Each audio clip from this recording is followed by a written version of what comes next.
I was doing this earlier, but I'd like to do it again now. I kind of want to apologize to y'all because that first reading that I assigned you, or at least the reading that we looked at last class, was confusing. And it kind of was a trial by fire with regards to how philosophical argumentation is done in the contemporary literature. It's not easy. It can be confusing. Philosophers undermine each other's arguments in weird ways. So I'm sorry to kind of throw that at you. I like to challenge my students now and then, yeah. I'm happy to say, though, that I think this reading is much more easy to understand. And I think it'll be a lot easier to explain as well and to drill into your brains throughout the course of today's class. So today what we're doing is we're looking at an article written by James Rachels, which is about cultural relativism and moral relativism.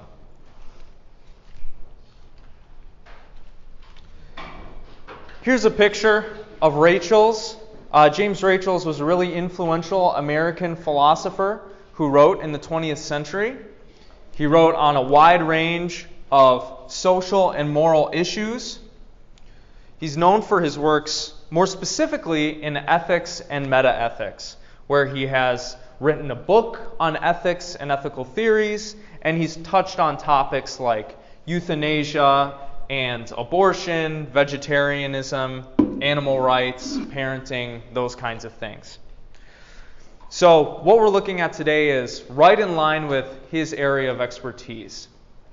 Unfortunately, he is no longer with us, but his writings have been really influential in the development of ethical theories throughout the last few decades. Today I ask y'all to read an article in which he challenges this view that has become more popular. It's pretty popular today. Maybe you have friends that adhere to this view. Maybe you have family members that have even argued for this view. And that view is moral relativism. Does anybody remember what that is from our first class? Morals are relative to where you are and what time you're in. Yeah. We can look at it kind of as a counterpoint to moral realism or moral objectivism. Moral realism said there's like a fact of the matter, right, about what's moral or immoral. Moral relativism is going to say there's not really an independent standard, moral standard that we can appeal to. Really, what's moral or immoral is dependent on the society in which you live. It's moral for Chinese people to do some things. It's moral for Americans to do other things. It's immoral for Japanese people to do things based on their culture. It's immoral for some African people to do things based on their cultures. So the morality of an action is going to be relative to the society in which you are. That's basically the main point of moral relativism. In this piece, Rachels is going to be looking at that position. He's going to be looking at cultural relativism, this idea that, cultures are different from one another. Cultures do things differently from one another. And he's going to look at an argument that's often made on the basis of cultural relativism that says, because cultures do things differently from one another, maybe that should lead us to believe that morality is relative. That there isn't an objective fact of the matter about what's moral or immoral. So he's going to discuss and analyze this position. And he's going to relate it to the project of ethics and morality. Right off the bat, in order to understand what Rachels is doing in this piece, it's important that we have a definition of cultural relativism. Cultural relativism is the view that cultures do things differently than others, and that what cultures do, and why they do what they do, what it means, can only be understood within their particular frameworks and societies. So, for example, we do not really engage in too many what we might call ritualistic practices, right, in Western culture. We don't sit around a campfire and ingest toad venom, or ingest ayahuasca, or ingest peyote, or things like that. This isn't really a part of our culture, right? Now, because it's not a part of our culture, we might ask, is that a good thing to do? Is that something we should do? Should we engage in those practices? Are they moral? Are they immoral? Well, cultural relativism is going to say, if you want to understand why a culture does what it does, whether or not it's good for that people, whether or not it's justifiable, you got to look at things from their perspective, from within their social and cultural framework. Make sense? Yeah. Okay. Any questions so far? Is all this making sense? Cool. All right. Now, this fact that cultures do things differently from one another, that different societies have these different practices, have led people to believe that maybe there isn't an objective standard of morality. Maybe there isn't a universal fact about what is right and what is wrong. Thus, some people now believe that because there are differing cultural practices, there is no objective right and wrong. And consequently, there's no objective basis for judging other cultural practices. Moral relativists who believe this are going to say things like, cultures just do things differently than other cultures. Just because a culture does something differently than we do things doesn't mean it's right or wrong. And we shouldn't judge them based on what they do. Because it's good relative to their culture, relative to their history and their tradition. Thus, moral relativists are often going to argue that not only is there no universal fact of the matter about what's right and wrong, but we really shouldn't be criticizing or ridiculing what other peoples do, what other cultures do. It's not our place. We don't have a basis for really doing that.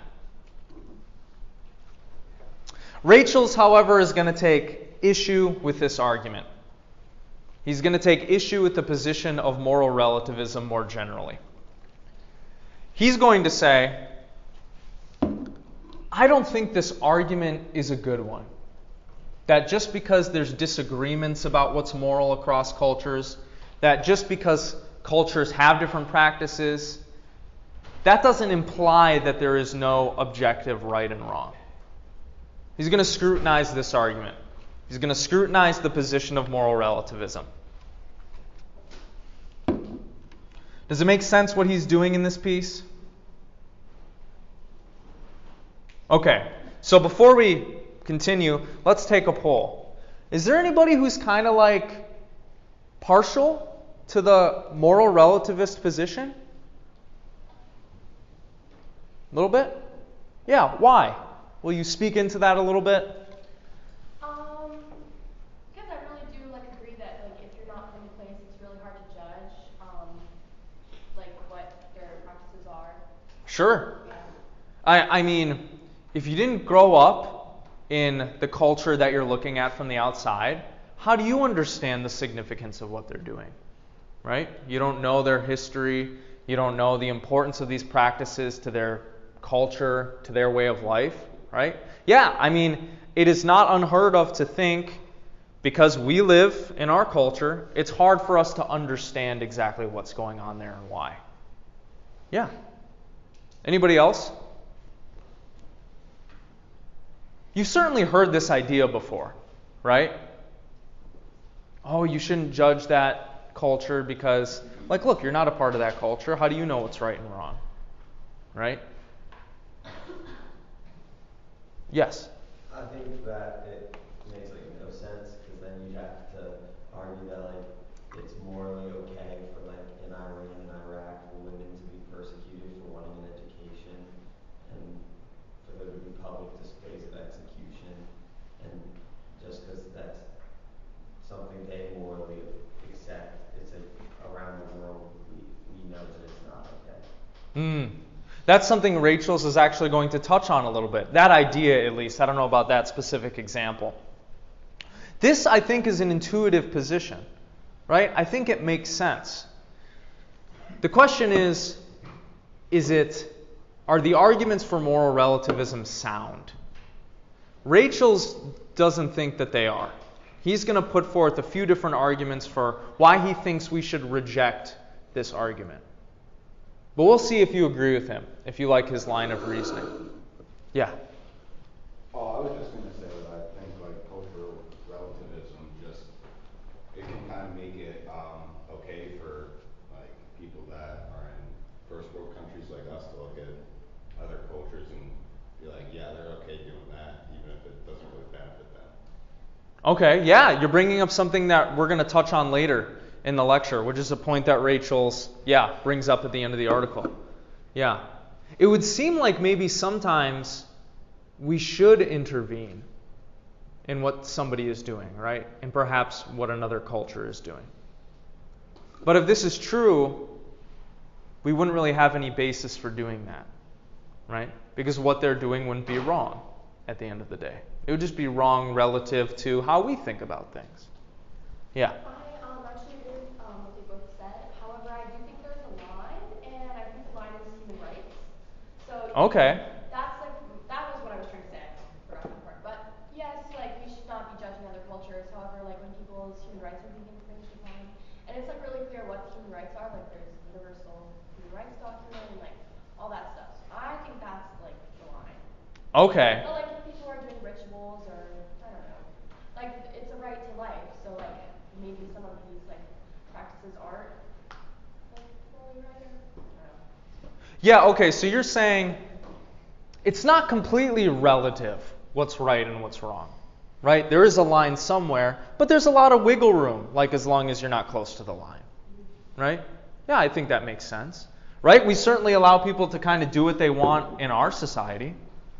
You can kind of say what you want. You can practice the religion that you want. You can have the beliefs that you want, right? Nobody is forcing you to have a certain belief or practice a certain religion or wake up at a certain time in the morning, right? Yeah. I think Rachel's is going to end up agreeing with you on that point. I think as we get towards the end of the lecture, you're going to see that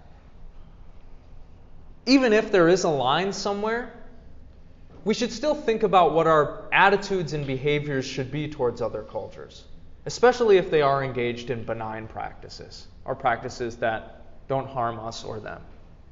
But we'll see if you agree with that as we go through here. Okay. Rachel's begins by distinguishing between 6 different kinds of claims that are often made when we have these discussions about what cultures do, whether we can criticize them, whether what they're doing is right or wrong. Okay? It's important that we disentangle these because oftentimes they're all lumped together, but it's important in philosophy, in discussion, in getting to the bottom of all this stuff that we actually distinguish all the different things that are often said in this debate from each other. Okay? The first one is just the observation that different societies have different moral codes. This seems to be true, right? In American society, we have a certain moral code, a general moral code about what we believe is right and wrong. That moral code is not the same as, Tokyo society or Japanese society, right? Different societies have different beliefs about what's right and wrong. They have different rules about what they think is right and wrong. This, however, is a different claim than there is no objective standard that can be used to judge one code as better than another. Right? These are 2 different ideas. We can totally accept one, but we don't have to accept 2. Or if we wanted to, we could accept 2, but not accept 1, although that would be kind of strange. There are 2 different ideas being presented here, right? The idea that cultures have different beliefs about what is moral is different than there being no objective standard of right and wrong, right? Those are 2 different issues. And we might distinguish those from the moral code of our own society has no special status. It is just one among many. Right? That's a different idea that's being expressed there. All of these come up in debates about what morality is and whether or not we can criticize other cultures. But all of these statements are making different claims. Right?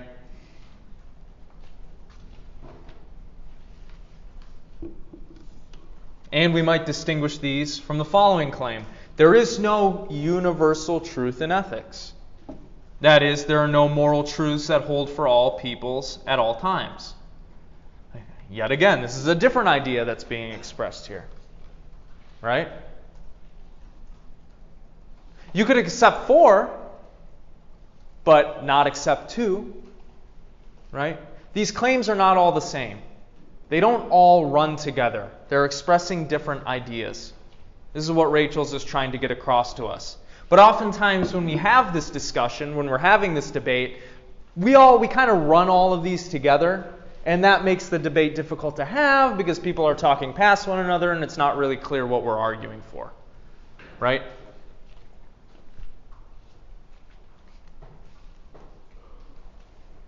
And these are different from the idea that the moral code of a society determines what is right within that society. This is another claim that comes up when we have these debates. And finally, it is mere arrogance for us to try to judge the conduct of other peoples. We should adopt an attitude of tolerance towards their cultural practices. While all of these ideas are related, they're not all expressing the same thing. Okay?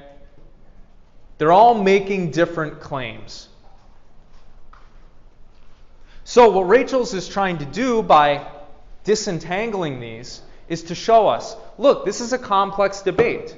There are a lot of complex ideas and beliefs and attitudes that we can have about other cultures, about what they do, about whether or not what we think they do is right or wrong. It's incredibly important that you internalize this. As we move forward in this class, we're going to need to be really precise about what it is that we're saying. Because if we're not clear on what we're saying, if we're not clear in our understanding about what the other person is saying, we're not going to be able to have these debates in an efficient way. Right? We'll just be talking past one another. So precision is really important in philosophy.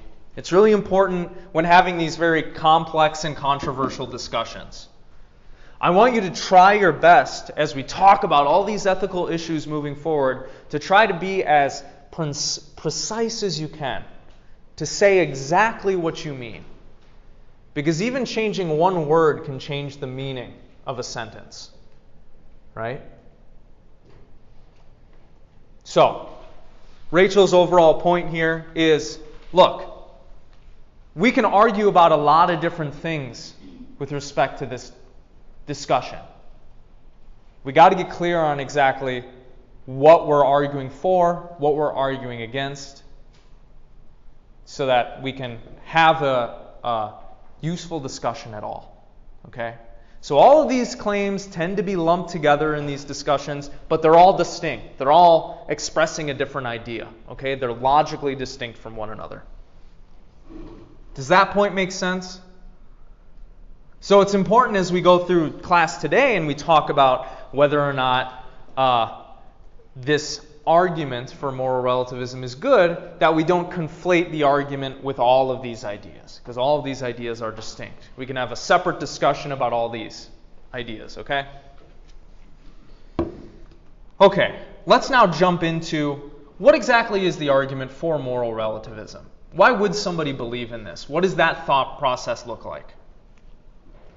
Well, there are two arguments that I'm going to present to you. One is in the article. Another one is not in the article, but it's often used as a basis for moral relativism. First, we'll look at the cultural differences argument, which is the one that Rachel's talks about. Here's how it goes. The cultural differences argument says that because there is disagreement about morality between cultures, then there is no objective right and wrong. You've probably heard this before, right? The Aztecs didn't have the same moral code that we do, right? They practiced ritual human sacrifice. Japanese people have different social codes and moral codes than we do, right? We don't go around bowing to people as a sign of respect, right? And we wouldn't be slighted if our friend didn't bow to us, right, when we saw them outside. So, this argument goes, look, there's disagreement about morality across cultures. People have different beliefs about what's moral. So, that should lead us to believe there is no objective right and wrong. What do you think about this argument? Do you like it? Not really, because even if you have a different culture, like, it's still respectful in everyone's culture. Like, acknowledge someone you know when you're walking outside. Yeah, like, so even if you don't bow to them, you still like say what's up, you still say hey. And for the Mayans, like, that was just a long time ago. Like, no one does that anymore, so you can't bring it up and like argue that it was more out of like right or wrong because no one does that anymore. Well, I suppose we could argue about it, but I see your point. Yeah, I think the general point, the first one that you were making, is one that Rachel's is going to agree with you on. That really all societies kind of have the same underlying values. What it looks like to act those out just seems to differ. Right? In Japanese society, it's bowing. In American society, it's sup, bro. You know? Does anybody not like this argument? Anybody else? And if so, why? I think there's definitely some objective right and wrong, and it's an underlying factor in almost every culture. There are some that ignore their objective truths. Like, I think we can all agree murder is bad. I think that goes across cultures, and I think that's an objective truth. Okay. Sure, it could be relative. How long do you clip your toenails? No one cares. That can be relative to each culture.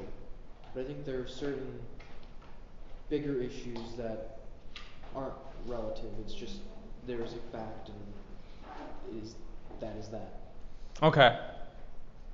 Does anybody see what is wrong with this argument, if anything?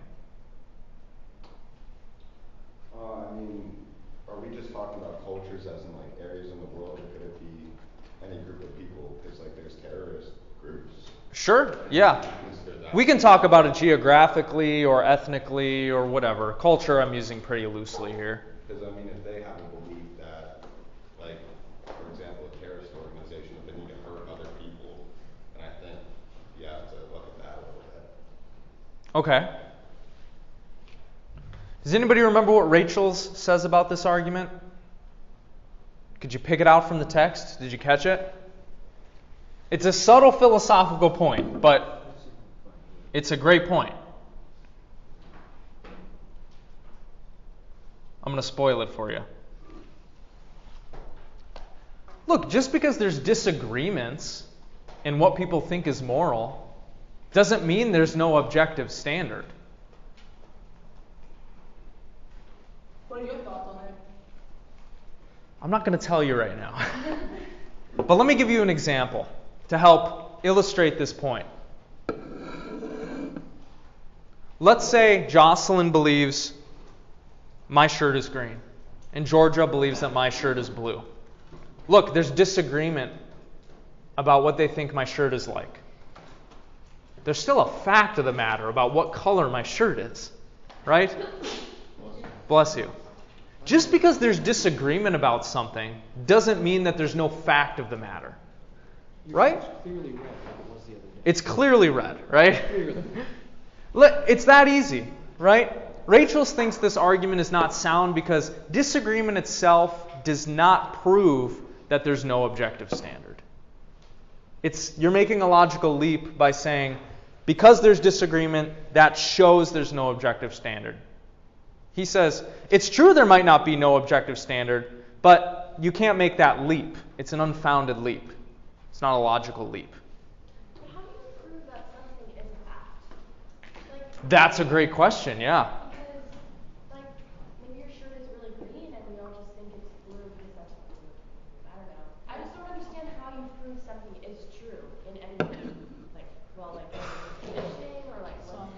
That's a deep philosophical problem that perhaps depends on the domain that you're talking about. In mathematics, we prove things with proofs, right? In mathematics, it's easy to prove things because we start with certain axioms and laws. But when we're talking about morality, or when we're talking about science, or when we're talking about other domains, it's harder to prove things. What is science and Right? ethics? That's a good question. I don't know. I don't think all scientists are agreed on the status of ethics. I think they're trying to ignore it. Yeah, I mean, it's not really relative to what they're doing. But yes, that's a great question. There's not a good answer to it. All Rachel's is trying to show here is he's not trying to prove there is an objective standard. He's just saying, look, this argument is bad. This argument for there being no objective standard is bad. He's leaving it open. He's saying, okay, maybe there is no objective standard, but we shouldn't believe that based on this argument. This argument is not a good argument. That's his main point here. That seems to be the running theme of the readings. Not that this is my point, it's your point sucks. Correct. Unfortunately, that's what a lot of contemporary philosophy has become.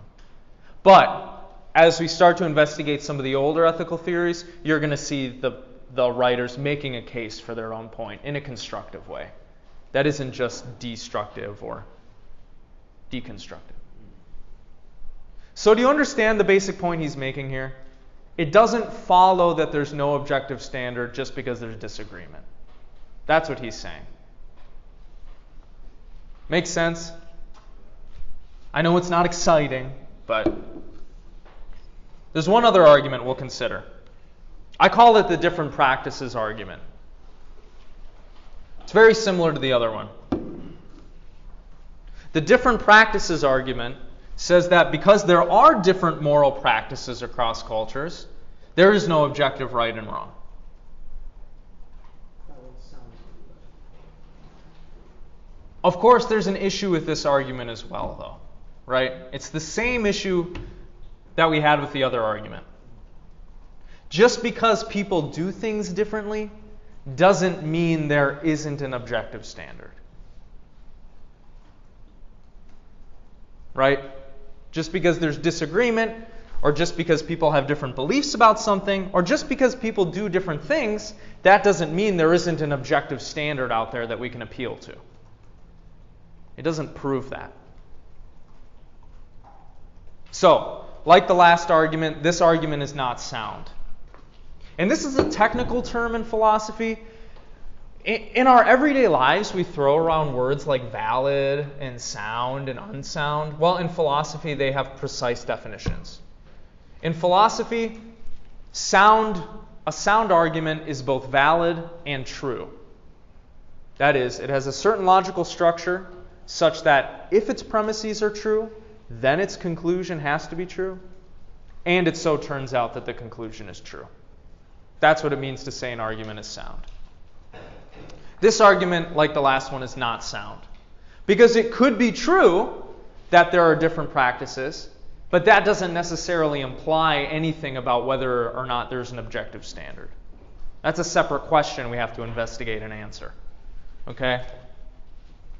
So, differences in moral practice do not imply that there's no objective right and wrong. Now again, we haven't said here that there is such a standard. We haven't argued here that there is an objective moral and an objective moral thing to do. We haven't argued that. What we're merely doing here, what Rachel's is doing, is showing how these arguments are just not good ones. You can still believe in moral relativism, but Rachel's is saying, you're just going to have to come up with a better argument and present it to me. Does that make sense?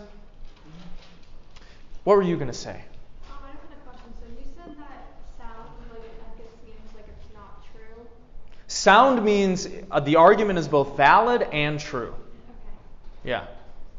And a valid argument in philosophy is one such that if the premises are true, the conclusion has to be true. Not all arguments are like that. But that has to do with logic and critical thinking, which I'm not teaching y'all. But if you're interested in learning more about it, go on YouTube and listen to my lectures. Is everybody clear on what Rachel's is doing here? On what's going on? Basically, he's just showing why the common arguments for moral relativism are bad. He's not saying moral relativism is false. He's just saying when we look at the arguments, they tend not to be good. Okay? The structure of all these arguments is the same. Okay? Rachel says, these arguments argue from facts about the differences between cultural outlooks to a conclusion about the status of morality.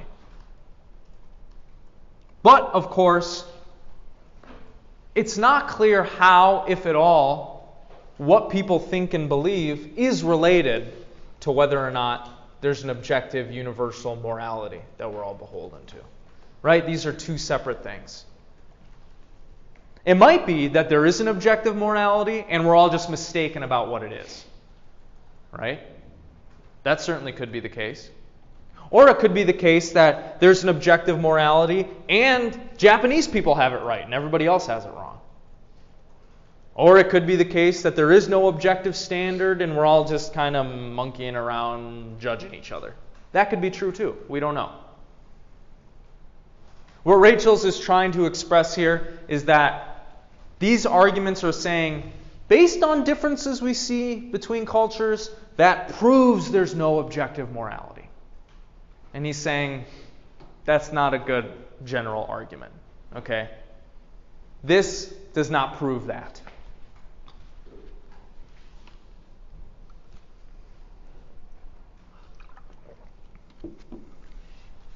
In other words, it's not clear how moral beliefs, codes, and cultural practices are related to moral realism, if at all.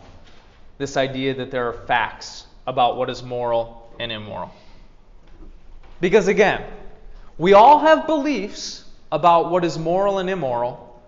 Some of those beliefs are correct. Some of those beliefs may be mistaken. Right? We all have different moral codes. Right? It's a part of my moral code to put the toilet seat down when I'm done. That might not be a part of your moral code, right? You might not even be thinking about that in terms of morality, right?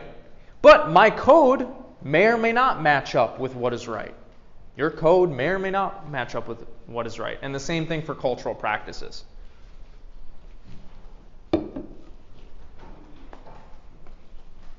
If we're going to try to argue that morality is relative, we're going to have to put forth a better argument just than people are different. That is not a good basis for criticizing whether or not morality is objective. We'd have to do some other work, gather some other evidence, or put forth some other argument. Okay? Just because the Aztecs practiced human sacrifice and we don't, doesn't mean there isn't a fact of the matter about if that's right or wrong. Right? Just because we tend to care about and play more football in the U.S., and in other parts of the world they tend to care about and play more soccer, doesn't mean there isn't a fact of the matter about if it's right or wrong to play one, right? Or the other. Yes, cultures and societies do things differently, but that doesn't tell us much about whether or not there's an objective right or wrong. Make sense?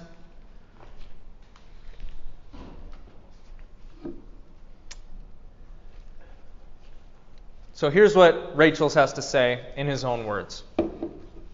To make the point clearer, consider a different matter. In some societies, people believe that the earth is flat. In other societies, such as our own, people believe the earth is roughly spherical. Does it follow from the mere fact that people disagree that there's no objective truth in geography? Of course not. We would never draw such a conclusion because we realize that in their beliefs about the world, the members of some societies might simply be wrong. There's no reason to think that if the world is round, everyone must know it. Similarly, there's no reason to think that if there's moral truth, everyone must know it. The fundamental mistake in the cultural differences argument is that it attempts to derive a substantive conclusion about a subject from the mere fact that people disagree about it. Or to take another example, I might believe there's a table right here. You might believe, no, that's not a table, that's something else, that's a dog. Right? We wouldn't say just on the basis that there's disagreement that there's no fact of the matter about whether there's a table here. That's what Rachel's is basically saying. Disagreement alone is not enough to prove morality is relative.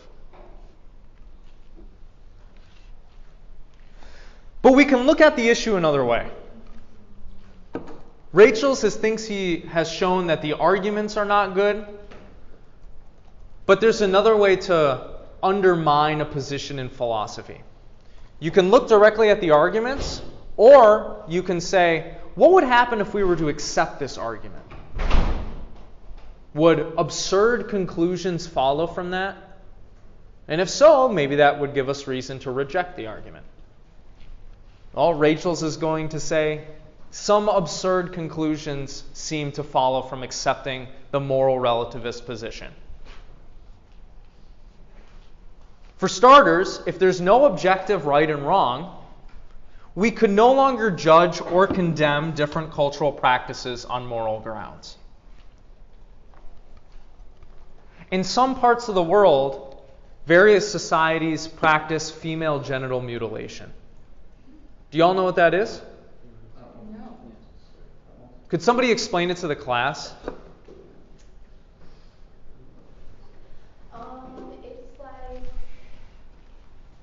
It's like our version of like circumcising, but like for girls. Yeah, that's a great way to explain it.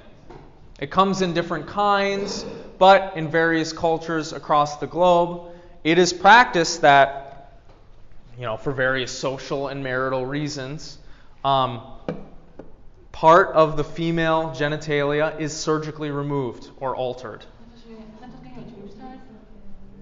No, it'll be a little. Normally, it involves cutting something off or sewing something shut.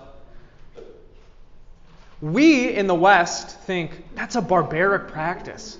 Why would anybody do that? You can't mutilate little girls like that. Right? But if moral relativism is true, we wouldn't have any basis for criticizing that. Because there's no objective right and wrong at the end of the day, right? What that culture is doing is right relative to what their society is like and what it calls for.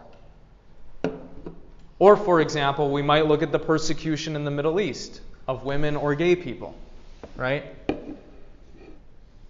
There, sometimes gay people are thrown off buildings. And we think that's bad, right? We're like, that shouldn't be happening, right? That's not cool.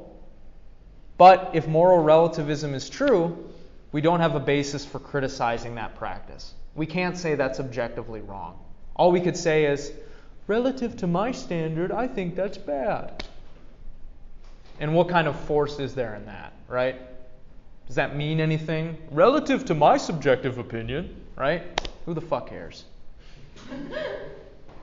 But we think that our moral judgments and our moral statements have real weight, right? We think that we're actually trying to capture the way the world is. But this is one consequence from accepting the argument. Another one is that we could only determine which actions are right and wrong in a society simply by appealing to the standards of that society. So, if we were trying to determine if female genital mutilation is right or wrong, we'd have to look at what that society considers to be right or wrong. If they consider it to be right, then we'd have to say, yep, that's right. If they happen to consider it to be wrong, like in our culture, we'd have to say, well, female genital mutilation is wrong in the U.S., but it's right in Iran or whatever it's practiced. I don't know. Middle of Africa, I think. I think you're right. So we would only be able to determine the rightness or wrongness of an action by looking at a society's code or practices. And finally, if we accepted the position of moral relativism, we wouldn't be able to say that there has been any moral progress throughout history. Why? Because there's no objective standard that we can appeal to determine whether or not societies are becoming better and more moral. In the past, the United States practiced slavery, right? We tend to think that the fact that we don't practice slavery now, that's moral progress, baby. Right? Right? That's a good thing. But if we accepted the moral relativist position, we'd have to say, no, really, there is no such thing as moral progress. It's just that what is moral changed as a result of what we do, what we're doing now, what we will do in the future. But we do kind of like to think that there has been moral progress, right? We like to think our society has morally progressed because now women have rights and there's no more slavery and people can vote, right? So these are some consequences from accepting this position. If we did, we'd basically have to say it's a no judgment zone. Can't judge.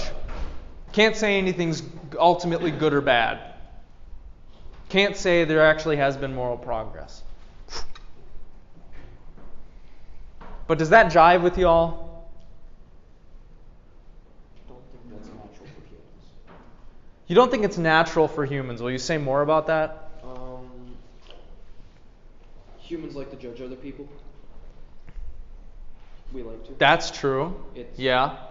We're built on pattern recognition and judging other people to figure out if we should do the same thing or not. So we like to judge other people. Well, a lot of people like to do it, it's just inherited. It's inherent in us? Yeah. Can we avoid judging other people? Not really.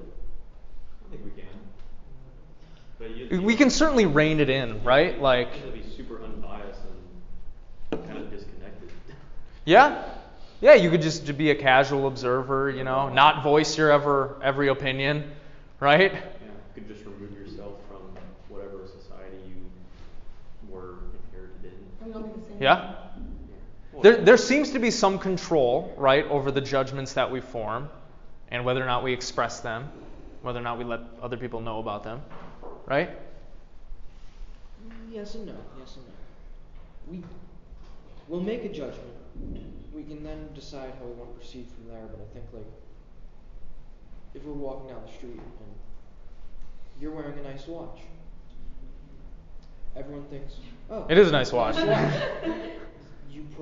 Someone spent money on that. That's a judgment. Is it though? You wear glasses. You clearly care if you can see or not. I do. Yeah. I can't see very well, unfortunately. That's a self-judgment. Yes. That is a good point, though. Maybe we might distinguish between moral judgments and other kinds of judgments.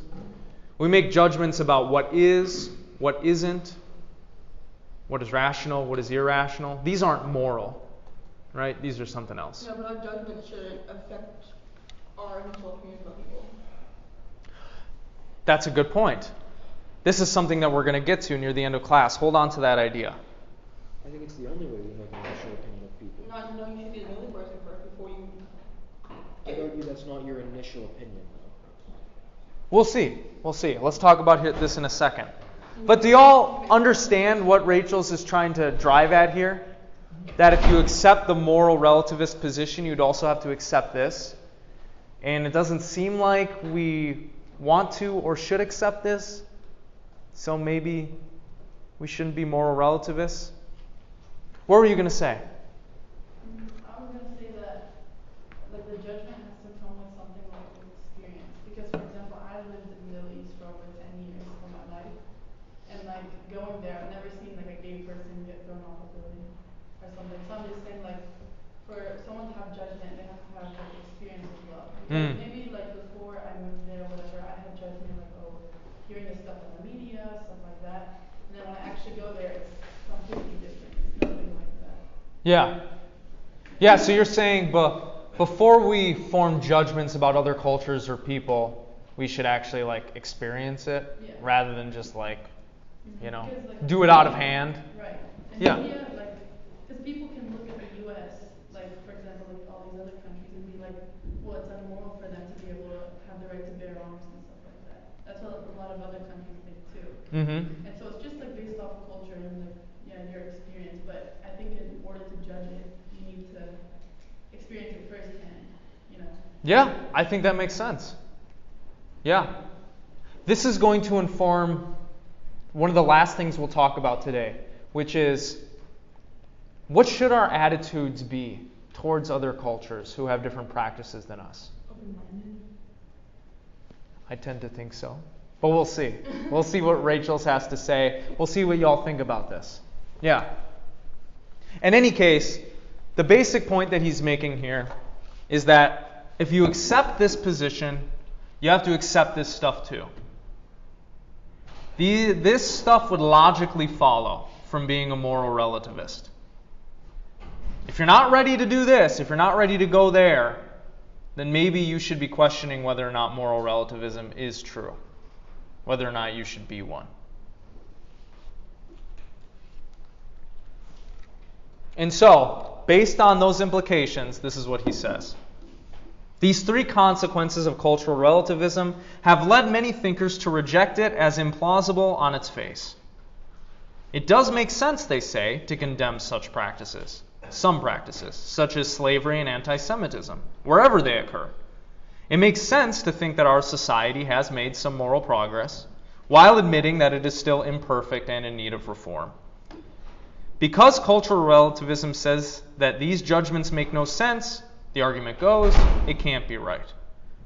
Now, I'll leave it up to you to decide whether or not you think what Rachel's is saying here is right, if it makes sense. You're going to have to think about that on your own time. What he tries to do at the end of the article is undermine one of the premises of this argument. Remember, the argument said, look, there's all this disagreement about morality. There are all these differences in cultural practice, right? That should lead us to believe there's no objective right and wrong. Well, he says, actually, if you look a little bit more closely, there's less moral disagreement than at first it seems.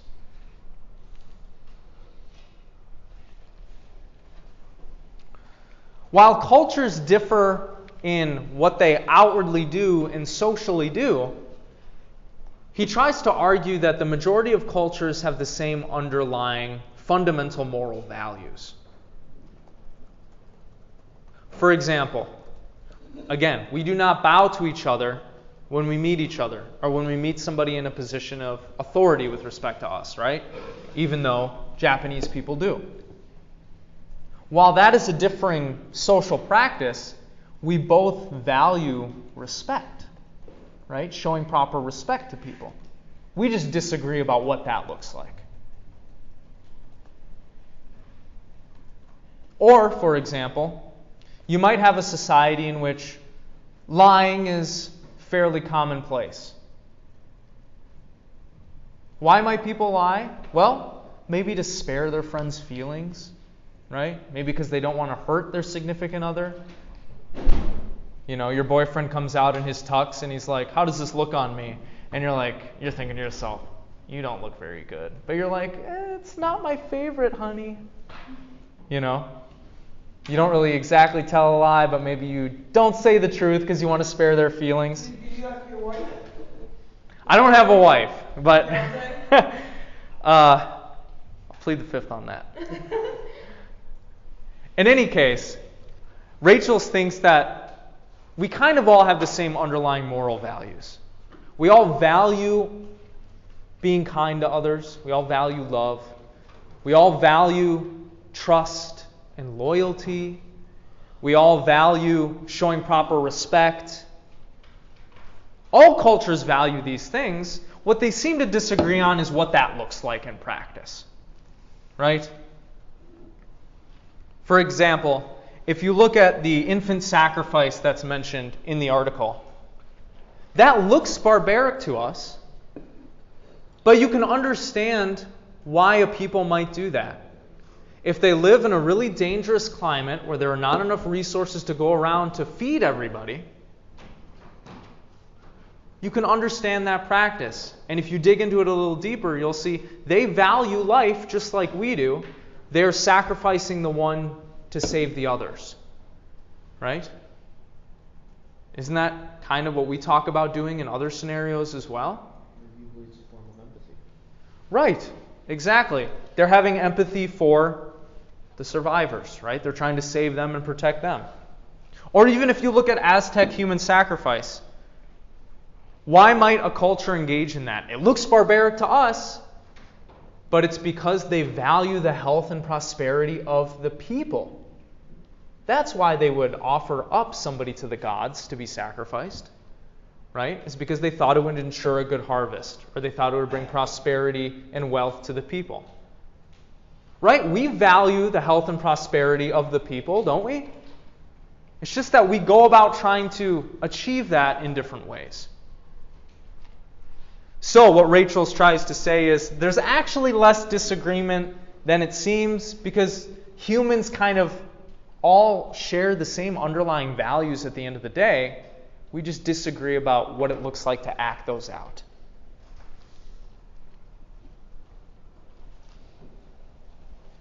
He brings up a few core values that he thinks all societies must have, because actually their very survival depends on them having these values. If I can recall correctly, he brings up 3. Even in Eskimo society, he says, they have the values of protection and care of infants. All societies that are around today have to value protection and care of infants, otherwise they would have died out. Right? If a society didn't care for its infants, they would die as a people. Right? So that must mean all societies around today have this value, because they're around. Right? If they didn't have this value, they would have died out a long time ago. Likewise, it would seem all societies value telling the truth. Otherwise, their societies would have collapsed. Think about it. You can't make any trades or business agreements or communicate or express useful information to each other if you don't value telling the truth and being honest with another person. Right? No society can be built and survive on lies at the end of the day. If there are lies, it must be a small number compared to the truths that the society is based on.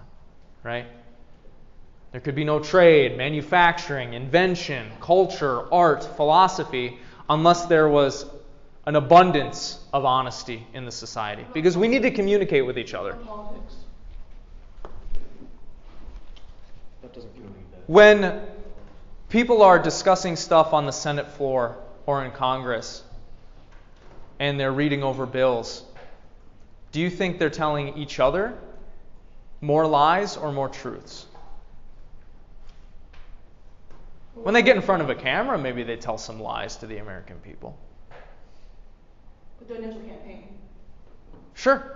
How could an initial campaign even get off the ground if the people involved in it weren't communicating honestly with each other? Everything would break down, right? If Greg is lying to Lisa about when the rally starts, right? And Lisa is lying to the person who's, trying to become mayor about what their platform should be, the whole thing would fall apart.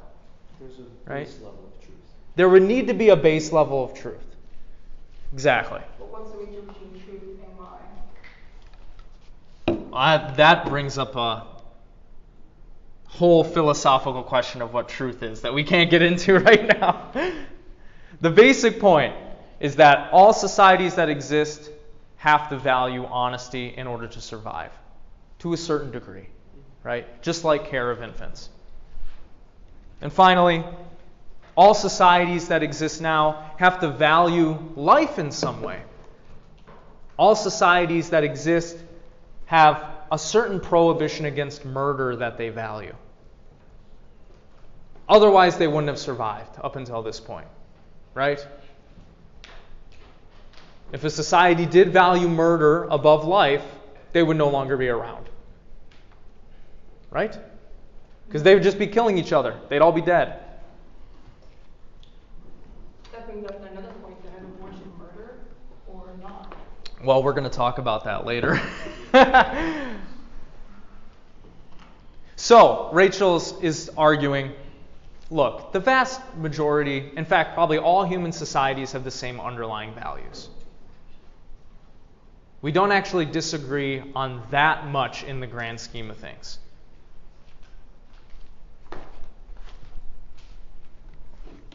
But now this raises another question. How should we think and act towards other cultures? Should we tolerate all cultural practices? Should we reject all the cultural practices of other peoples?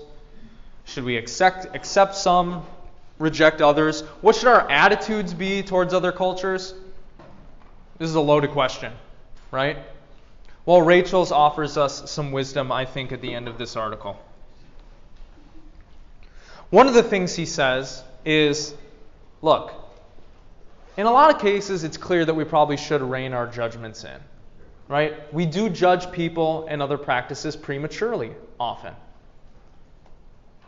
Nevertheless, that doesn't mean we can't or shouldn't try to develop an independent standard by which to judge social and cultural practices.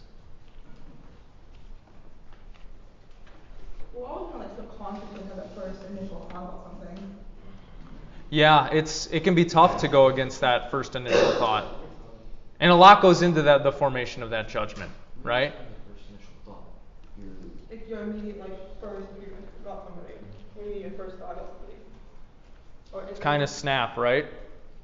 After that, you can decide what you think.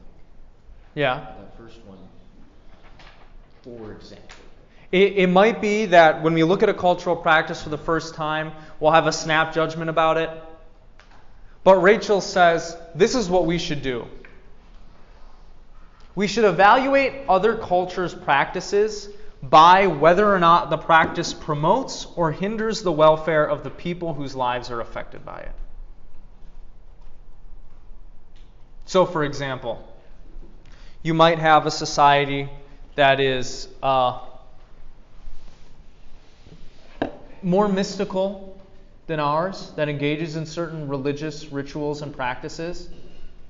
Should we judge it prematurely and reject it? Rachel says no. We should ask, how does that practice serve that people? Does it help them? Does it hurt them? Are they harmed by it? If they're not harmed by it, if they're helped by it, then why should we worry about it? Why should we judge it or reject it? Like bowing to somebody. Or, taking ayahuasca every few months or something like that. And we can also ask whether there is an alternative set of social arrangements that would do a better job of promoting their welfare. If, for example, ingesting toad venom is an important part of a tribal society's ritualistic practice, and it serves them well, and it does things for them that no other social arrangement can do, then we shouldn't just reject it. Okay? If it serves a clear and necessary purpose in their society, if it promotes their welfare. This is the independent standard Rachel says we should bring to bear on other cultural practices. Maybe on our own as well, to figure out if we can be doing things better, or where we can improve, or how we can make society better. What do you think? Does this sound reasonable? Is what he proposing here sound good, bad? What do y'all think about this? Georgia. I agree. That's exactly what I was trying to say. I think you just said it better. Like, if it's hurting someone, if it's infringing on their human rights, like right to live, or but it's not. Just do their thing. If it doesn't harm you and if it helps them, do we need to criticize it harshly and ridicule them for it? Say that they're stupid? No, it doesn't seem like we do, right? What do the rest of y'all think? You like this? You agree with this? Yeah, I think kind of the same. That you judge them, and if you just see like if it's really affecting like hurting other people, if it's not harmful, then it kind of doesn't matter like what they're doing if it like makes them happy and pleases everybody. Yeah, the same what they said, but as going back to like what other cultures may do to affect the lives and human rights of others, like North Korea. okay, yeah, stuff like that, or like some tribal societies that do things that we may think are barbaric. I don't think it's up to us to really judge or alter their way of thinking, but I think we need to. We think that they need to maybe kind of learn from their history and their present to go forward. That brings up an excellent point. And this is one of the things I was trying to get at the beginning of class with being very precise in our language. There is a difference between judging another culture and intervening in another culture's way of life. Right?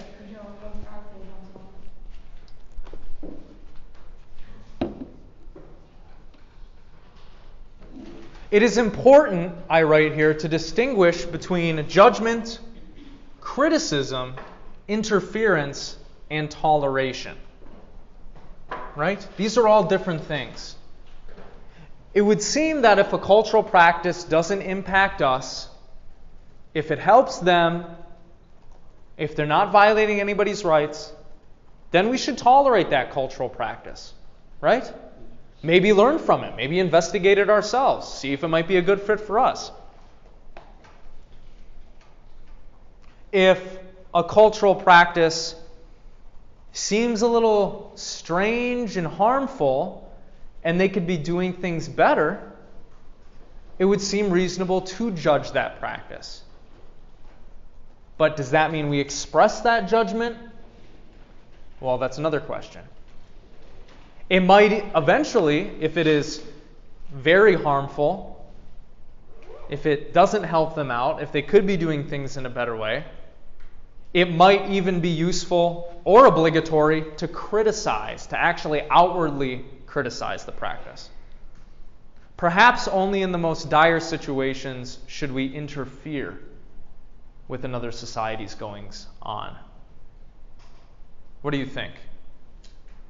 I feel like, in the human genome, judgment's going to happen, but there is that other side of tolerance, like for Japanese culture, people bow and stuff. I feel like if we as Americans, or for example, were to go to a different culture, let's say Japan, I think it's proper to follow those customs and courtesies, but there really isn't, I don't see a reason to do everything, like live as a Japanese would, or a person from Japan would. But if we're talking about interference, isn't that what the UN is for? Or is that not a thing? Yeah. Well, that's another question entirely is, if interference should be carried out, what's the proper way to do that? Yeah. Should we send, American vigilantes to other parts of the world to interfere with their society? Probably not, right? Maybe we should go through some administrative body or so through some governmental organization. Yeah, that's another good point. If interference is something that we're considering, what does that look like? What would be the proper way to do that? Under what situations should we interfere? Maybe we should ask that. Georgia put forth the idea of violations of human rights. What do you all think about that? What is That's such a broad topic, though. Do you have a comment on this or something else? Yeah. I was going to say, maybe if it's like something like, kind of like medically speaking, they can say like if they're doing something wrong and like you're a doctor and you're like in a country and like that's not right or whatever the reason is doing it, you can interfere then to help out, but. Okay. What do the rest of y'all think? Yeah, Madison. This might sound like kind of crazy, and I don't necessarily believe that what other countries are doing is right in my own judgment. But it's not to say that like America or like Western civilizations are the standard. So we are Yeah. like, especially America, was not established before other, like, tribal cultures or other Eastern countries. And so it's not really for us to say what's right or wrong, because it's not America's or, like I said, Western civilization idea of what's right or wrong. Yeah, that's another consideration, right? It might be that, maybe other societies have a better grasp on what's right and wrong than we do. Maybe we haven't been around long enough to figure that out. Maybe what's right and wrong actually really is rather simple. I don't know. It's going to depend on what you believe, right? This is an important question to ask because it's not clear exactly when we should interfere in the lives of the people who even live here, right? In our friends' lives, in our families' lives. Alcoholism runs in my family. I have not taken alcohol away from any alcoholics that I know. You had an intervention with them. Should I? Intervention? Should I take their alcohol away from them? Should I, just give them a stern talking to? Should I not do anything? These are hard questions. Help them get care. Right? I could help them get care, yeah. Sometimes it might not even work, though. I was in that situation before, and it's never fixed it, so it all depends if they're willing to actually change it or not. Right, and if it's so hard to answer something like that is so close to home to us, how much harder is it to try to figure out when we, as inhabitants of a society, intervene on another society? It's a very difficult question, right? So, going back to the Japanese thing, I've done judo for a long time. In the competition, you have to perform the proper, because the Japanese, you have to do their cultural respect, you have to bow, you have to speak the right words to the right people. Otherwise, you get points on it. And that's forced upon. For people raised in Japanese society, that's normal for them. For everyone in America, we had to learn that, and we have to perform that accurately, or else you get points off and you can be disqualified. So, yeah, that's definitely forced upon you if you want to compete in the sport. Yeah. Right or wrong. Well, maybe we could say it's right insofar as it's something that you are voluntarily entering. You're voluntarily entering the sport. When it comes to medical ethics and medical practice, in the United States at least, personal autonomy is privileged and prioritized very highly. So even if somebody doesn't want a life-saving procedure, you can't force them to get it unless they lack capacity for decision making. Maybe think about that. Think about if you like that standard. I'll leave you with just a few questions here. Think about cases in which it is acceptable to judge, criticize, and or intervene on another person or culture's practice. And think about this, because this is something that we don't often interrogate. How does our society compare morally to other countries and other societies? Are we the gold standard? Are there things that we can improve upon? If so, what are they? Are there things that you could be doing in your life right now to be a better person, to show up in your relationships better? All right, I'll leave you with that. Thank you all for coming. Please don't forget to sign the attendance sheet, okay?